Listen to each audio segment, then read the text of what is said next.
আসসালামু আলাইকুম।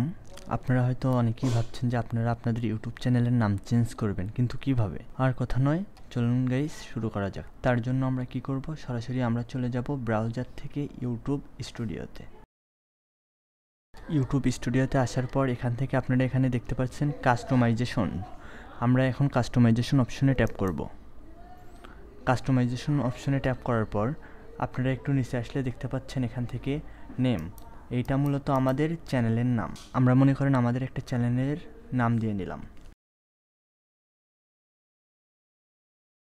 আমরা আমাদের চ্যানেলের নামটা দিয়ে নিলাম, কিন্তু আপনারা কি জানেন আমাদের এই চ্যানেলের নামটাই সব কিছু না।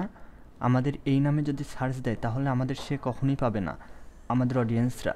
তাহলে আমাদের কি করতে হবে? তার জন্য আমরা যদি মনে করেন আমাদের চ্যানেলে কেউ কমেন্ট করলো, তাহলে আমরা যদি সেই কমেন্টে যদি তাদের রিপ্লাই দিই এই নামে আসবে? মোটেই না। তখন কি আমাদের যে চ্যানেলের যে হ্যান্ডেলটা আছে সেই হ্যান্ডেলের যে নামটা থাকবে সেই নামে আসবে।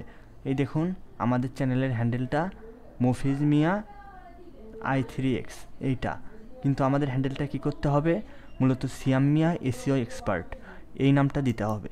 আপনারা এখান থেকে দেখতে পাচ্ছেন আমাদের হ্যান্ডেলটা আমরা চেঞ্জ করে নিলাম। এখন কি করব আমরা? এই দেখুন আমাদের হ্যান্ডেলটা এখান থেকে অ্যাভেলেবেল আছে। যদি এই নামে আগে থেকে যদি কেউ খুলে নিত তাহলে কি হইতো? আমাদের হ্যান্ডেলটা মূলত এখান থেকে রেড লেখা উঠতো এবং ক্রোজ লেখা উঠতো। এই জন্য আমরা কি করব, এখন আমাদের হ্যান্ডেলটা এবং নামটা আছে, এখন আমরা চ্যানেলটা এখান থেকে পাবলিশড অপশনে ট্যাপ করব। আপনারা দেখতে পাচ্ছেন এখান থেকে আমরা এখন আমাদের চ্যানেলে চলে যাব। আপনারা দেখতে পাচ্ছেন আমরা আমার চ্যানেলে চলে এসেছি। এখন আমরা এখান থেকে প্রোফাইল আইকনে ট্যাপ করব।